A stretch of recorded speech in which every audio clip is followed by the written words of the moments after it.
Hello there, and welcome to another episode of Tales from the CyberLab.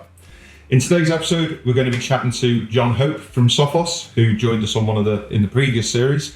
And I'll just let Jon take a moment to introduce himself and say what we're going to be talking about today. Yeah, thanks for the introduction. My name's Jon Hope. I am Senior Channel Sales Engineer and the Technology Evangelist here at Sophos. So today we're going to be talking a bit about the research that we conduct at Sophos, and particularly focusing around the State of Ransomware report. But I might bring in a little bit of research from some other sources as well. Thanks, Jon. It's good to have you back again. So we'll follow the typical format that we do. We'll talk about what it is that we're talking about, how you go about doing what we're talking about, and then why people should be paying attention to this. So let's start off with, what is the State of Ransomware report? Okay, so the first and most important thing to understand about the State of Ransomware report is we use it as a benchmark to understand what's happening in the threat landscape. So although it's commissioned by Sophos, it is actually a vendor agnostic survey. We get a third-party organisation to conduct the research on our behalf. So we're not necessarily talking to our own customers. In fact, we don't even ask our recipients what a cybersecurity is. It's completely agnostic. It's not, you guys, it's not, there's no ulterior motive or hidden agendas or anything like that. It's you're doing it for the general good. Absolutely. It helps everybody to understand what the state of the landscape looks like. So Hanson Bourne, who's the third-party agency that conduct this on our behalf, they select 5,000 recipients across the world. So from 14 different countries, from organizations of all sizes and from all verticals. So the intention is that it's really a good cross-section of the general cyber community. And you get a good snapshot of what's actually going on out there from real people, rather than saying, well, we've analysed this and we've come up with that sort of thing. Precisely that. The whole point is it's a barometer for the cybersecurity landscape. So we want it to be as generic and as random as really as possible. Cool. And what kind of information does it include that with regards to? So is this something that's generic for, it's not really specific to customers who work in a particular industry or vertical? Is it across all verticals, and are the results actually categorized by vertical?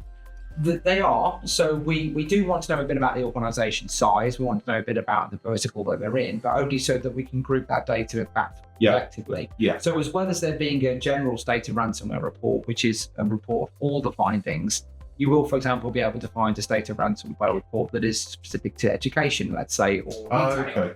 So that if you're in a particular sector and you want to understand how the world looks specifically for that sector, you can drill down into that data and see that. That's like obviously really, really, really useful.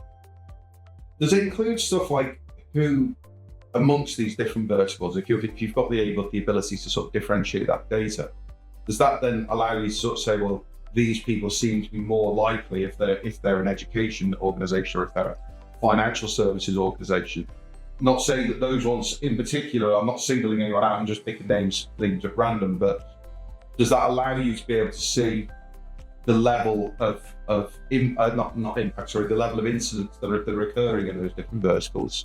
That's actually one of the key outputs of the State of Ransomware. Okay. So when we interview them, one of the first questions that we'll be asking them is, in the 12 months running up to the survey, did you experience a ransomware incident, for example? And then obviously we can see, using that, the trends about which sectors are more likely to be hit by cyber criminals, which ones are less likely, and what the overall trend looks like, and which I'm happy to explore if you want to know a bit more. Okay. So I mean, it's really good that this can be used by people to give them a sort of a real world measuring stick of like how, are they in the sights of the cyber criminals at the moment, or, is their industry under target for that? Absolutely that. And we also look at, for example, what happens if you were hit by a ransomware attack. Did the data get encrypted?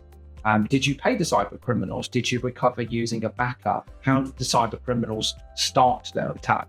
So there's a whole bunch of practical guidance in there as well. That's invaluable information to have that kind of stuff. And it's real world data as well. I think I can't sort of emphasize that enough. Whenever I've been looking into doing this sort of research and things in the past, you end up with so many disparate sources of information, and then when you start to bring it all together, you start to notice conflicts that, in facts and figures that you thought were quite good, and then all of a sudden it undermines your confidence in them. So that's it's good to have it all in one place, I think.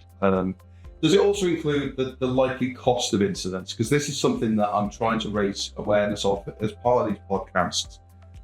Because customers that I've spoken to, that it's less than it was, but I still speak to a large number of people who say that they're quite glib about it. It's like, well, I don't want to invest in tens of thousands of pounds for a solution to stop me getting hit with ransomware. If I get hit with ransomware, it's probably going to cost me less than that. So I'm kind of quids in. And the reality of the situation is that that's completely incorrect. And that's something I'm trying to raise awareness of. Mm-hmm. Absolutely. So we collect a few bits of financial information. So we collect, for example, what the ransom demand was. We also, for the first time this year, have actually asked organizations if they chose to pay the ransom, did they negotiate? And what was the demand versus the ransom they actually paid, which is quite interesting. We also collate, and probably the most important bit of information, I guess, is the cost of ransomware recovery. Yeah. So we take into account things like reputational damage, loss of business opportunity, cost of downtime, regulatory fines, and we look at what the average cost of a ransomware incident is. So they're quite difficult. Some of those things that you just touched upon there, they're not insignificant. The value of them is not insignificant, but they're intangible. It's very difficult to put a value on what is the value of loss of reputation or reputational damage from having a cyber incident.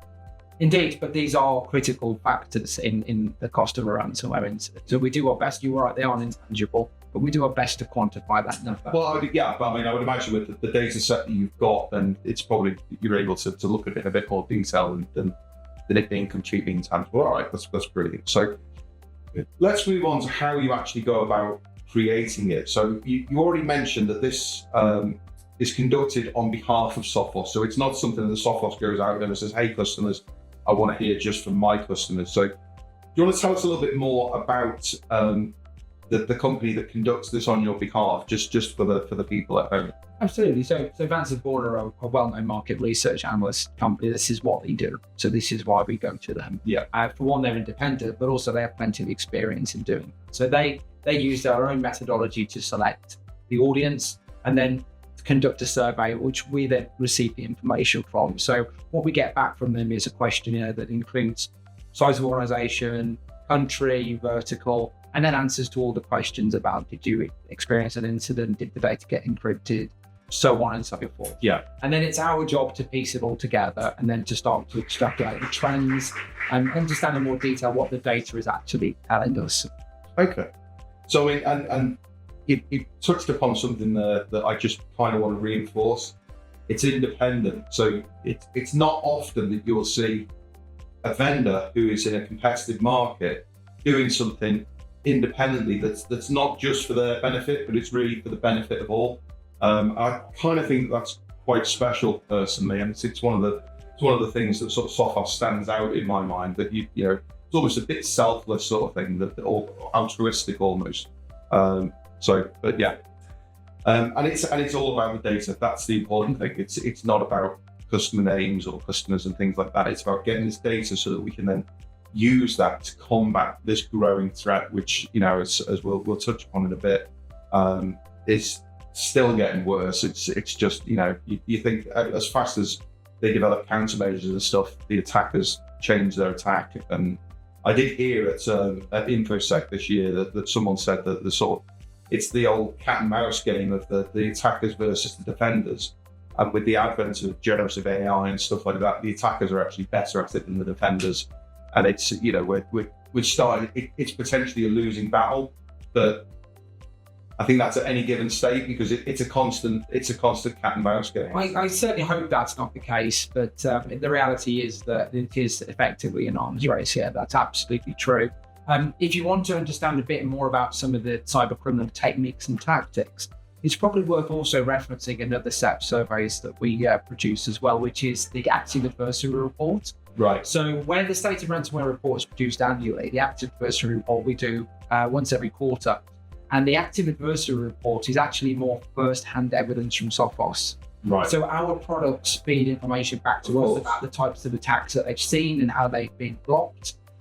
We also operate an incident response service. So that is a service whereby victims of cybercrime contact us and we work actively to resolve that issue. So we can understand a bit more about the paths that a cybercriminal might take to an organisation if they're not initially stopped.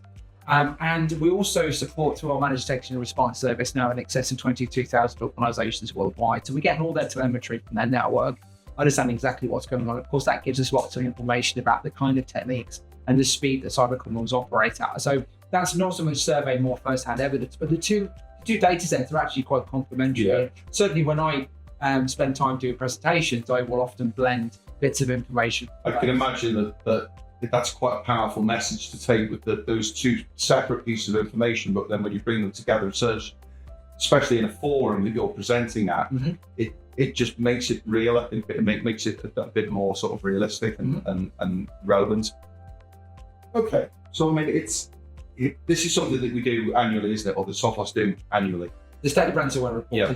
And then you present that in various forums. I've seen you doing it in person, but I've seen you doing it in webinars and stuff like that, or at events or exhibitions as well. So exactly that. The data set can be used in a whole category of different ways. So I very much use it at the core of many of my presentations.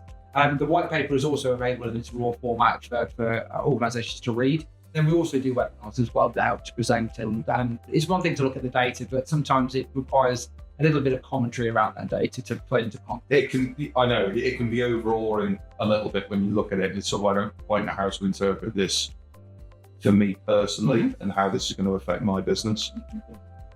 Okay, so I think we're kind of wandering into the final section, which is why people should go and read this. And I think we could probably sit here and talk about this for a long time, but let's see how we go and whether we run out of time. So I mean, the first thing is it's providing invaluable insight into how attacks happen, and certainly with the adversarial report that you just touched upon there. I think those two together are going to really give people an appreciation of like what is the threat that we're actually looking at, how is this going to develop, where are the likely attack vectors going to come from. Absolutely, yes. So I mean, for one, people should read because it's genuinely interesting. Yeah. If you're in the cyber field, it is a genuinely interesting document to read. But beyond the general interest, there is a whole heap of practical guidance that comes from that. If you can understand how likely your sector is to be targeted, for example, you can put an estimation on how much budget you should allocate to cybersecurity, for example. Yeah. If you're in a position, and an unfortunate position, which I hope nobody is ever in, but if you're in a position of being asked for a ransom demand and you've already become a victim, you can make an informed decision about how likely you are to get the data back and in what format it comes back in. And I think that's important, isn't it? Because it's so a lot of people take it as read that I'll just pay the ransom and it'll be as simple as that. It really isn't, unfortunately. Yes, it is not. I would say it's not good practice to pay the ransom demands anyway, because you are effectively perpetuating the problem. Yeah, the more that you're encouraging them. Yeah, exactly that. But it's easy for me to say in a nice, cozy office. If, however, my network's in flames, the conversation is different. But at least you can go with a fond understanding of what's likely to be resolved, paying that ransom off. But then, I guess, winding it back a little more importantly, if we can understand the root causes of attacks, then it helps us to focus our defensive efforts. So one of the things from the active adversary report, for example, is we see that 32% of attacks, which is the most common form of attack, actually involves an exploited vulnerability. Yeah. So by extension, we know that... Which is a known problem. It is. It's a known issue that if you're patching, then those attacks were all avoidable. Exactly that. So we know that we should it's an empirical value that tells us we should be looking more at patching. It might help justify, for example, the adoption of something like the Sophos Managed Risk Service that helps you to identify the most critical vulnerabilities. So again, it's informing that thinking by looking at how the attack vectors are and the most effective ways to prevent them. I think it comes back to that whole adage that information is power. And it really is in this day and age, certainly around cybersecurity, understanding the threats that you're facing, which are changing daily, if not hourly, is a significant challenge. And you're never going to get 100% there, but if you can get yourself to 95%, you've got an idea about the vast majority of stuff that's out there, that's obviously a good thing, right? Absolutely. And certainly one of the things that we're observing is a massive increase in the quantity of attacks that are delivered by human operatives. And what that is telling us as an industry is that technology on its own probably isn't enough to stop most attacks. So, because that's a change, isn't it? Because that started to drop off, and humans are still in there, but the way it got commoditized was that a lot of it was being automated and whatnot. That's correct. But the cyber security community has responded with lots of great technology. Yeah. Things like artificial intelligence is very good at blocking attacks, because cyber criminals are not typically great innovators. They will take somebody else's attack vector and approach and just tweak it. Yeah, if it ain't broke, don't fix it. Exactly. So AI works really well for that. But where AI falls down is that humans are inherently unpredictable. They have a tendency to try different tools, different techniques. And it's an art form. It's very much an art form. I've seen it from the pen testing side of things. And it very much is like, there's any number of different ways to achieve exactly the same goal. And some of them are quite different from what you might think of an approach it like this. Exactly, and that's why we have human analysts to be looking at things like XDR dashboards. If an organization is going to conduct human threat hunting internally, then using things like XDR dashboards to look at the telemetry of the data to spot the trends that tell us something's going wrong. Or it's also a great reason why organizations adopt managed detection and response, and then have third-party analysts like the team at Sophos looking at. I'm just going to touch upon, because there's some good news around the Sophos MDR service. I just because it's something that I think is really cool. If I was running my own IT department, then it's something that I would definitely be looking at, just because it's going to give me peace of mind that I can sleep at night without worrying someone's doing something. But MDR is now rated fairly high. Was it in the Gartner Magic Quadrant that it's been raised to top right? Yes, indeed. So I think you're referring to the G2, which is that was it, Peer sorry. Insights. Yeah. So the Peer Insights I like to call it TripAdvisor for cybersecurity. I prefer Peer Insights over the Gartner Magic Quadrant any day, because it's based on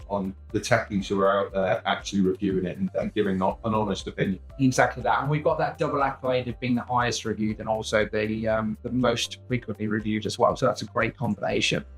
We also recently won Secure Computing's best cybersecurity service as well. So that's another great accolade to add to the list. It just keeps getting better, doesn't it? Indeed, it does. It keeps getting better in lots of different ways as well. So our teams are working really hard on the integrations that we have. So the Sophos MDR service is not just about monitoring telemetry from our own products, for example, but we're also taking feeds from Microsoft and other cybersecurity vendors, and even vendors in things like the backup and recovery space, so that we get a full view of what an organization is experiencing.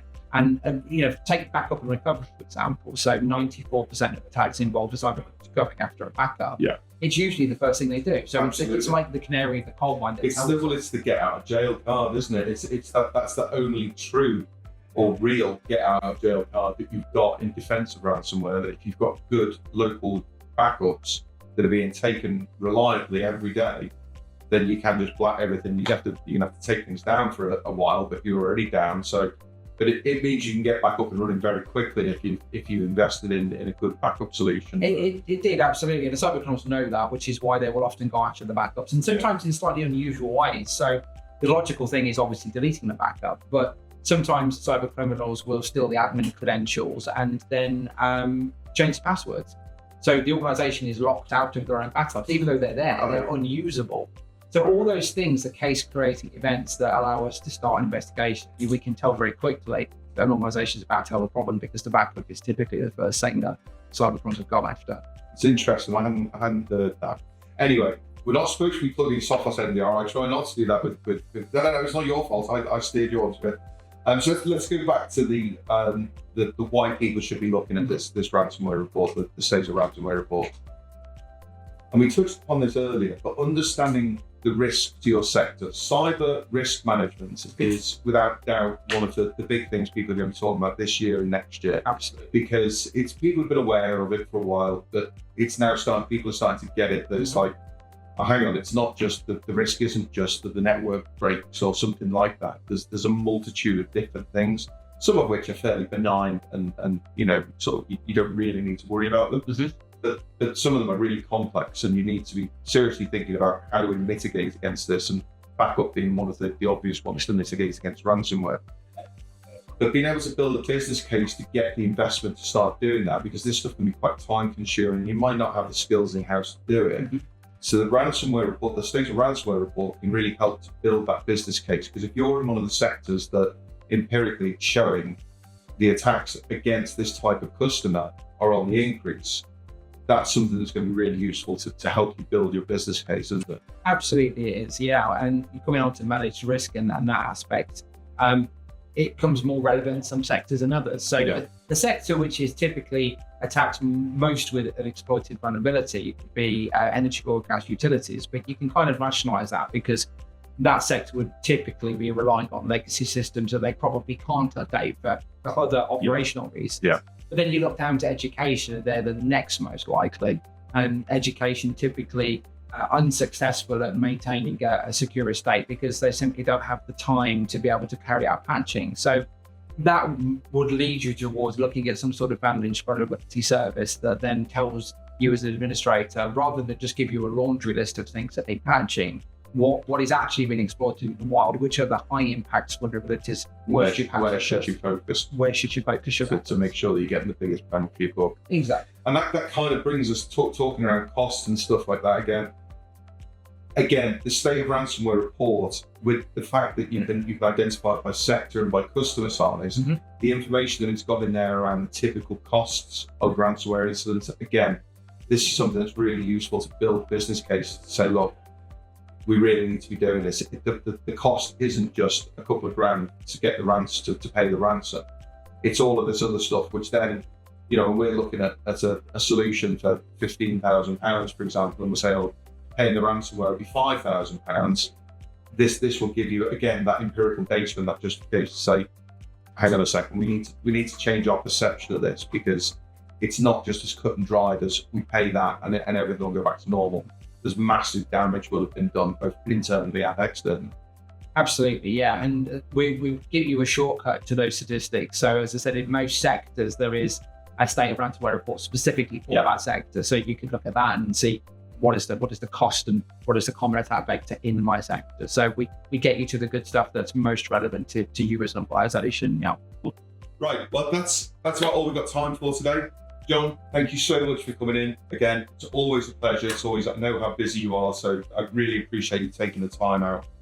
As I mentioned, there's links to the State of Ransomware report, as well as the Active Adversary report. You can find them all below. I don't know why I'm doing this, but that's what I see people at YouTube doing. So you can click on those down below. And if you've got any questions, reach out to CyberLab through our website or to your account manager. Stay secure.